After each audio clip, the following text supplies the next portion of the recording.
All right, so up next, we're moving right into our next session. I'm going to invite Taylor and Ben from Risk Lens to the stage, and a little bit of introduction about them. They are from our technical advisor, Risk Lens, and they are here to present for the first time publicly the newest quantitative offerings from Risk Lens.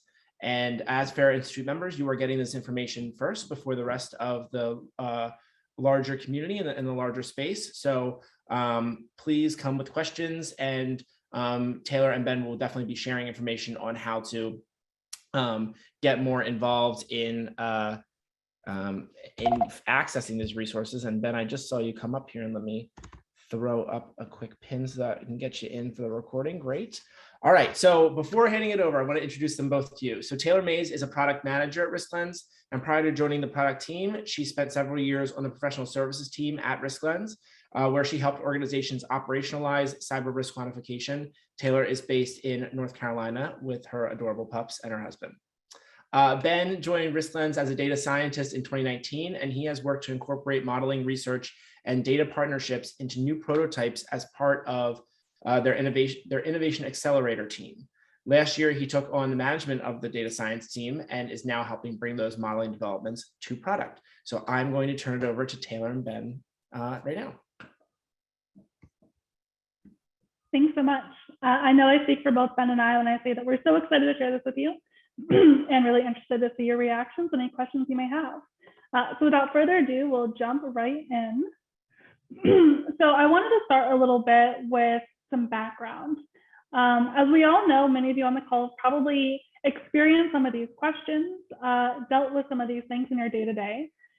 Every day, we're going to be thinking about cyber event headlines, what's in the news. We're going to be begging and pleading for funding, even though we know we got some last year, but there's new things to worry about. We're going to be prioritizing all of our security initiatives and a million other things that come up day to day. And in that, we need to be able to answer some questions. And at least in my experience working with customers, these questions always seem really simple from the people who are asking them, but aren't quite so simple from the people who have to answer them. So questions like, how much risk do we have? Should we be putting money towards cybersecurity initiatives, and which ones and how much? And there's always that executive who's messaging you because your competitor was in the news, maybe for the latest ransomware attack or log4j, whatever it is, and they want to know what would that look like for you. And these are questions that are very reasonable, and we want to be able to answer.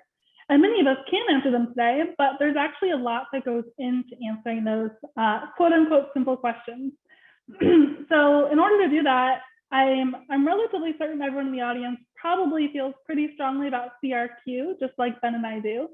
And really the reason for that is we need that defensible model, that common language. And of course, we want to answer financial questions with financial answers. But there's quite a few things that go into being able to do those things. And I kind of think of it as a DIY quantitative risk management program, to where you need to have fair trained analysts, you need to have the right tools and technology, you need to have access to data.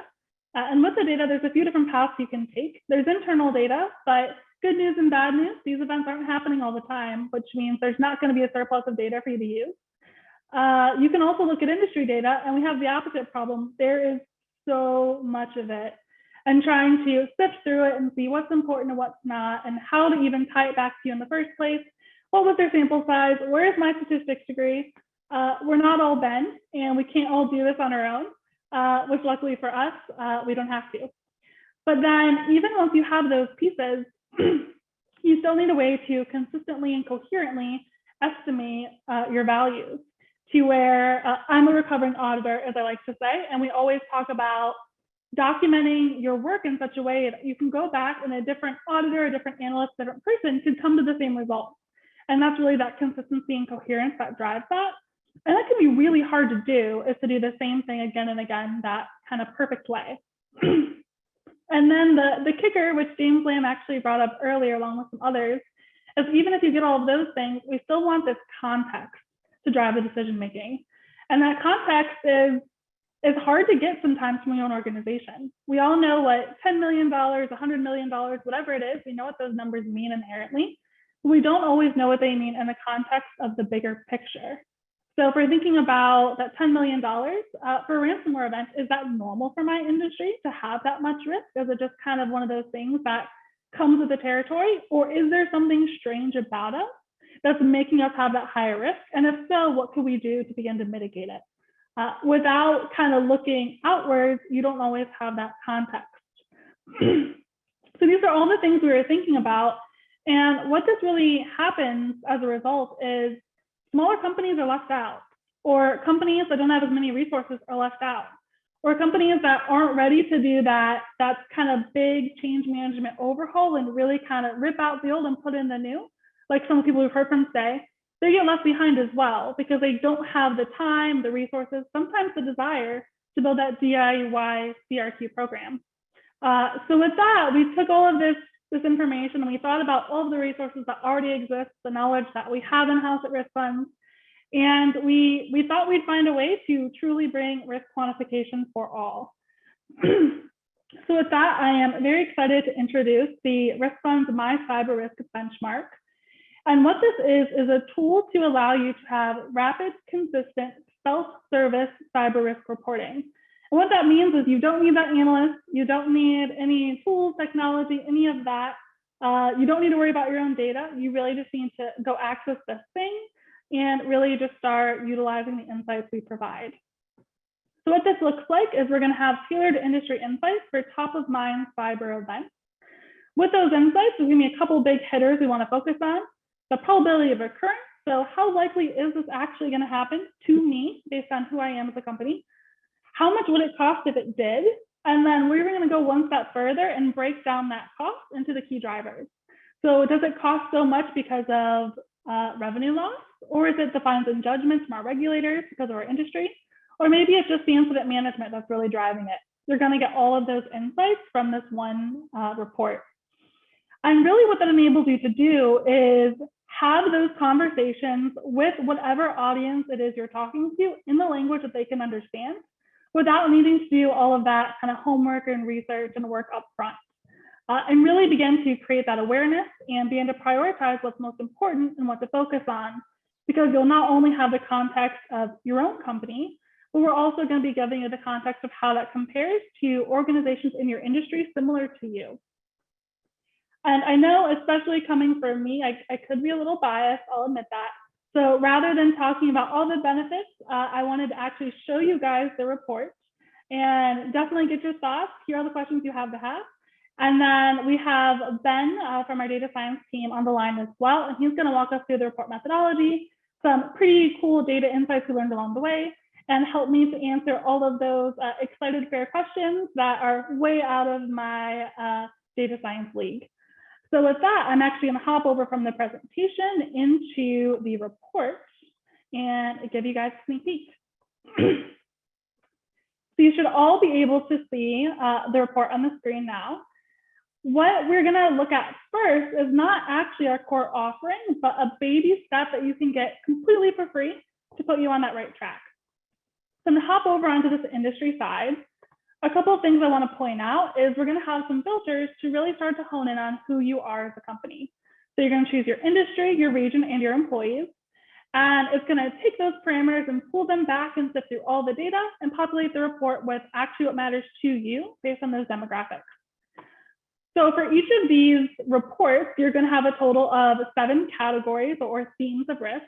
And for each of those themes, we're going to have the probability that it'll occur per year, as well as the cost if it were to occur.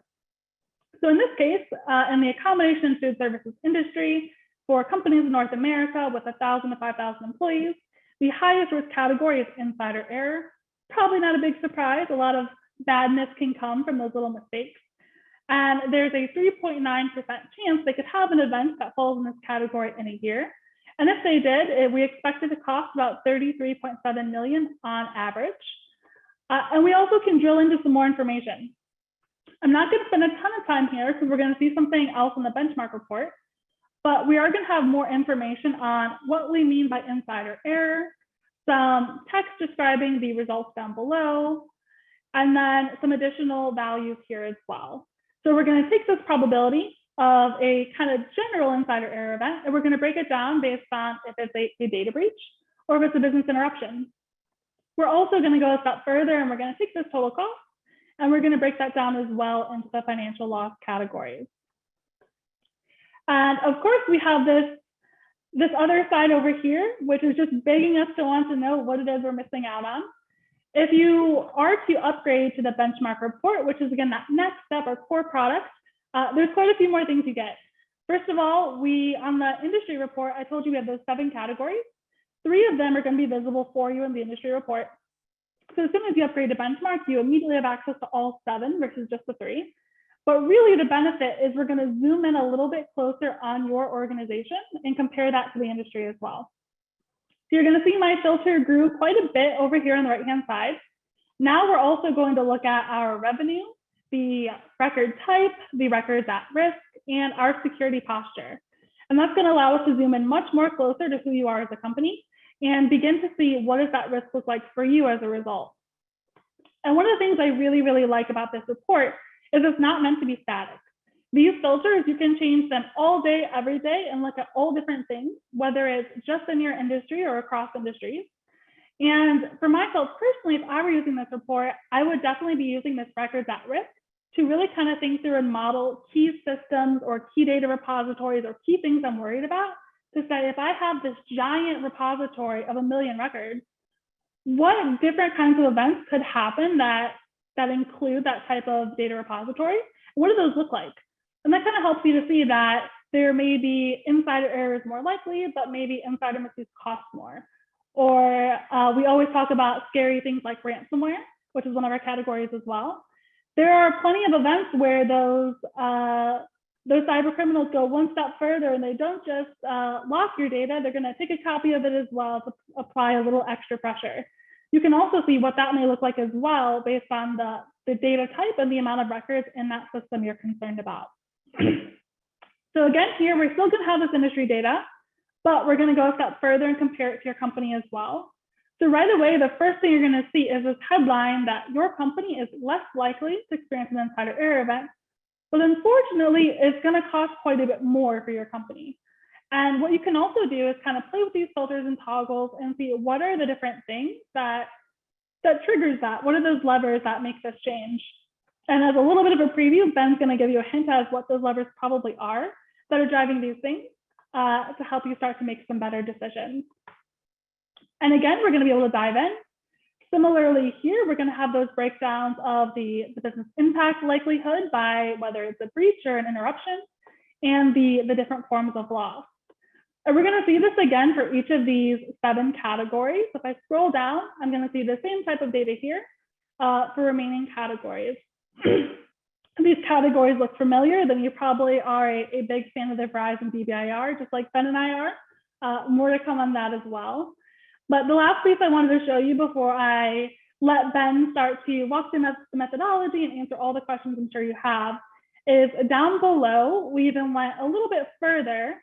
And we all know from Jack's talk this morning, as well as many, many other talks, that security posture has a huge impact on risk, and especially on the likelihood that it occurs. And what we're really showing here is how does your security posture actually materially impact these different events we're talking about. So down below, we're going to have your top 3 most likely to occur events based on, again, those demographics you selected. And we're going to show you if you are to have better or worse security posture, how is that really going to impact that probability? So we're always thinking about how can we really communicate, understand, and begin to take action on those scary cyber risks that we're dealing with every day and start to answer those questions that are not so simple and a little bit more meaningful of a way without all of that homework up front. So with that, I'm going to hop back into the presentation and hand it over to Ben to talk about the report methodology. Yeah, so I'm super excited to talk about this with all of you. So it's not every day I emerge from the data caves and get to talk to people live, but I'm especially excited to be talking to the FAIR audience because you are more interested in the details underneath. So I'm super excited about that. So right off the top, there's so many things we could highlight, but the first thing I wanted to mention is just at the end of the day, this is data all the way down. So we're basing this on real security scans of real events and real losses. The next aspect that I find very exciting about this is that we're taking a practice that likely lots of people in this Zoom room have done manually and scaling that consistently and coherently to many more scenarios than you could ever do by hand. So if you've ever, plucked a number out of a Scientia iris report and pulled over the DBIR and then estimated something from an internal log, you're in good company. We've all done that. And now we're just trying to make sure that if you did that 1,000 times, would you be consistent across a dozen different variables in a coherent manner? So we're really doing something kind of old and something kind of new at the same time. So I've already seen people in the chat mention VCDB, a well-known, tried and true repository of events, and it gives us a lot of detail about what events look like. And then further, the DBIR, kind of the grandfather of that report, gives us some ways to express those events in patterns that help us talk about that in an accessible way. Of course, the other usual suspect, advising financial loss detail. If you're into the literature, this has been called, kind of the gold standard. Sasha Romanowski, kind of the grandfather of loss magnitude research, talks about it is the best source for, legal case filings that have actual losses, detailed insurance values, and allows us to break down everything by the different fair forms of loss. The new aspect that we're doing here that I think is just tremendously exciting. So we're bringing in some kind of quantified security posture. In this case, we have a partner and security scorecard, bringing these outside-in scans to help us assess that. For the deep nerds out there, also this helps us with a fundamental problem. If you've ever worked with data sets that only have events, you're fighting something called endogenous selection bias. You don't have non-events, and so this gives us a way to scan whole populations and then see where events and non-events happen, and give us a way to circumvent that issue that you typically have with the data available. So we take these together, so it gives us a sense of event probability, event loss, what those events are going to look like, and we turn that into hundreds of thousands of automated fair scenarios. So because this is the baby FairCon, I'm super excited. I knew that we needed to give you guys something a little bit more. These are the people who want to see the densities, the distributions, the ranges underneath, and see kind of some of the findings. What did we find out by doing this? So and Jack alluded to this a little bit earlier. I thought this was great. We didn't plan this, but the real world's a little messy, right? Things don't divide into perfect quintiles or quartiles, and so I was eager to see the results here. I wanted to highlight here two drivers of event probability. And on the page here, we have your quantified. I was trying to really make people comfortable the fact that we have letters on the screen here, because I know if you're a little worried about what's an A, what's a B. Here we're quantifying them, so it's okay. But as you might expect, as your security goes down, your probability of an event goes up. The other dimension I've highlighted here is the number of employees you have. You might expect that as the number of employees goes up, your attack surface goes up, your probability of errors and phishing and other elements would also go up. What I'm especially happy here too is that an individual analyst might be able to estimate well in any given specific scenario. But even just on the page here, we only have a couple dozen scenarios. Could you put on a blindfold, spin around, and re-estimate a scenario coherently when you shifted more employees but better security? Or, oh wait, actually we have fewer employees but worse security. And that's going to affect both the kind of mode of where your probability is at, but also the variance. So an F security grade doesn't always get breached, and an A security grade sometimes does get breached. And so bringing in all that nuance in a way that's coherent and scalable and repeatable, just tremendously excited about equipping analysts to be able to use that kind of data. So then other side, if you see what I'm doing here, left-hand side of the ontology. Now we're on the right-hand side of the ontology. We're looking at losses, right? And of course, under the covers, we do, if you're familiar with risk lens, we have all kinds of loss tables. We're breaking these things out by each of the different forms of loss. Here, I wanted to just pull out two key drivers that are driving loss. Yes, exactly, peek under the hood. So, much maligned number of records, right? We know we're not supposed to estimate losses based on a cost per record. However, if you use the right distributions, log records and log loss, you get a really strong predictor there. So on the right-hand side of the graph here, you see where as you go up in number of records at risk, you go up in the amount of total loss.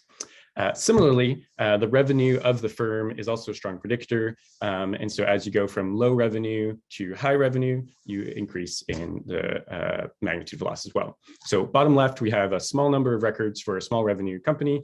Top right, you have a large revenue, large number of records at risk. And so coherently. And so again, if you did this haphazardly, it would be hard to estimate consistently across hundreds, thousands of scenarios, even if you could even do those and make sure that you're actually consistent across the board on those. So that's kind of a special peek just for fair for my analyst people into the drivers of both sides of the ontology. And of course, all of this works together under the covers for my cyber benchmark report. So with that, I think we're ready for any questions. Yeah, just last thing, I'm sure that the first question we're going to get is, when is this coming? It's actually coming next month, which we're super excited about. And even more excited to be able to offer you guys some additional bonuses just for being here today. I sound like a game show host, but that's okay, we'll roll with it. So if you pre-register, there's a link here. You're going to get access to the free industry risk report, which is that first thing we looked at. And you're also going to get a specific discount code just for the FAIR Institute to be able to also upgrade to that My Cyber Risk Benchmark report if you so choose.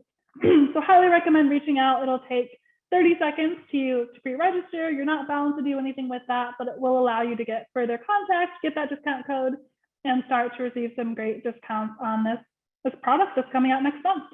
And with that, we are ready for any questions you may have. Thanks, Taylor and Ben, and thanks for throwing up your email addresses there. I'm sure that people will have more questions and maybe a couple more in-depth questions as they start to absorb this information. I know this is a new thing for a lot of folks, so if it's the first time you're hearing about it, it's okay to want to digest the information and come back and want to get it a little bit later. And please reach out to Taylor and Ben or myself. I'm happy to put anybody in contact with them to answer some more detailed questions. And definitely, I put the link, the hyperlink into the chat directly to the RiskLens website if you're interested in signing up and learning more.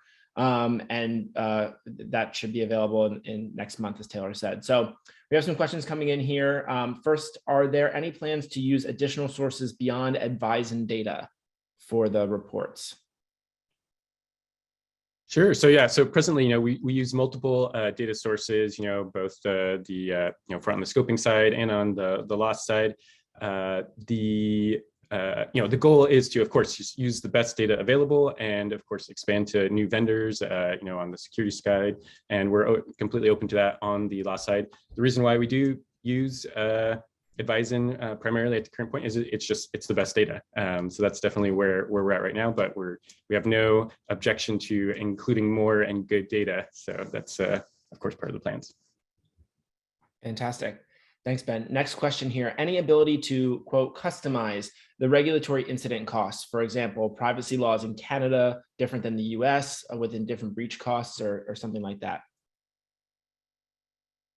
Yeah, so we do include region as a factor right now, and that definitely affects the loss side. Right now, the two regions we surface based on the data available and what shows up as significant in our modeling is North America versus European Union. So for instance, that will have effects on, if we take an example of one of the losses, each of the losses are modeled independently. So fines and judgments, I think it was alluded to there.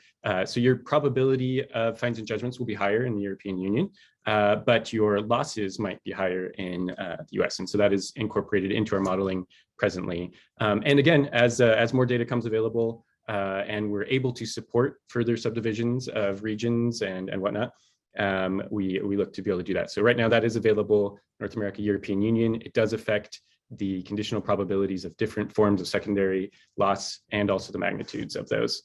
And we're excited to do that. Thanks, Ben. Next question here. Are the top level security scorecard scores used for the analysis, or can certain domains be weighted to align to a specific risk scenario? Oh, that's such a great question. I love that question, right? Because there's so much great detail, right? That Security Scorecard does with. They're a great partner to work with. We enjoy that a lot. Presently, we're using top level scores, which incorporates already all the sub factors, right? So I think if you look at Security Scorecard data, you've got your top level score, you've got I think 10 sub factors, and each of those have sub incidents. And right now we're at the top level to give access to that, which is informed by all the sub levels. But we're, next steps definitely want to include specific sub factors to be able to look at that. But they're already weighted in, so we're using it, but not. But more to come. So.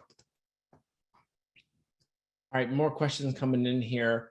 If the event driver to probability and records are this, and records amounts to the same, is the cost significantly higher in larger companies, for example, due to fines and judgment or media focus on larger companies? So is there in some of the, and maybe you should download the report and kind of play around with it and see, but want to just get it as an example, more of a sneak peek from you both. If you've seen in testing this and seeing it, have there been any differences?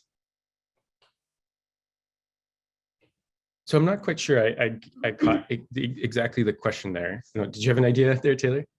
Yeah, so what they're looking for is understand, would we expect, based on your research and based on what we've seen from the modeling, that the cost would be significantly higher in larger companies based on the probability and the records and all of those things that really go into it? Yes. So the way we have it right now, so one thing that is a little tricky, there's a little bit of a nuance here, is that both number of employees, just the pure size you are, and also the revenue of the firm play into that. You do get a little bit of a double dipping issue though. So the way we've, if you put both of those into a model, they'll have to share that variance, and they're highly correlated figures. So right now what we do is number of employees influences the left-hand side of the model. So your probability will increase as number of employees of the firm goes up. And on the loss side, we use the dollar value.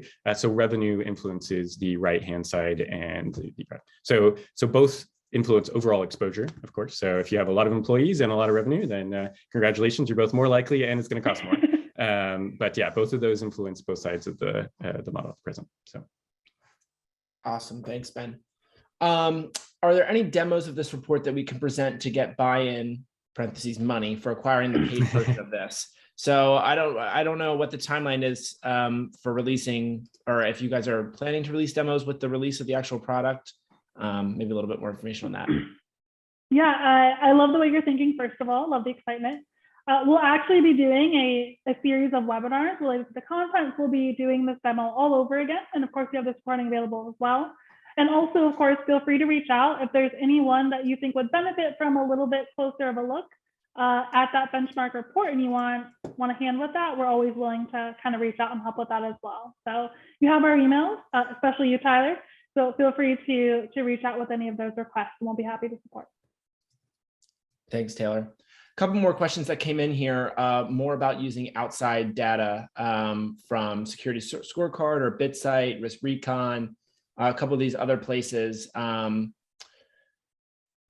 to just read them here really quickly. Are there any plans to use more of these things? Ben, I think you talked about, yes, there's plans to continue to elaborate more as we continue to build this out, but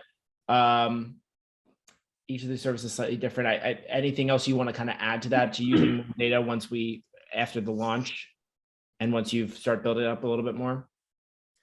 Yeah, so we've explored a couple of security vendor relationships. We've got multiple things. So in my prior kind of role, I worked on our internal innovation accelerator team, and so we did lots of prototyping with multiple vendors. Yeah, so we're constantly looking at that and what would be feasible there, and excited to offer more vendor integrations as we're able to. So yeah, thank you. Apologies for the quickness in this. Just trying to get to as many questions as I can here with a minute remaining. So probably last one here is when you were looking at something like insider error, is that more of a threat event than a loss event? How would you determine those numbers if we're not looking at the loss event like data loss or service infiltration? Yes. So I can start here, Ben, and then you can jump in as well. I love this question, especially being on the PS team for so long. And we always had to quantify these things, and we know that there's an event. Jack Jones taught us there's an event. And good news is there's actually a lot of events. that are kind of underlying each of these themes. So what you're seeing is kind of that highest macro level, but underneath the hood, we have quite a few different explicitly defined events that map back to that theme. And what the theme will show you for the metrics is actually the average of all of those independent discrete events that are within that category. We're showcasing the average for each of the different metrics. So that's where the fair, but also the kind of higher level executive, what does this mean, meet in the middle. And then the actual categories used, the themes there are based directly on the DBIR's incident classification patterns, which itself is based on, so we like to look at the VCDB. The DBIR uses, a much larger data set. They did some unsupervised clustering, labeled these, and they provide that to all the VCDB events, which we then collapse down into these categories and model directly. So yeah. All right, well, we are right at time. Thank you very much, Taylor and Ben, for this presentation. And thanks everybody for your insightful questions. Again, I put the link, the hyperlink in the chat for everybody to go check out more and to actually register to know when this is going to become available. And there's a discount for Fair Institute members on that page as well. You'll be able to get access to that for the paid account. So more information will be coming through our email chains once launched.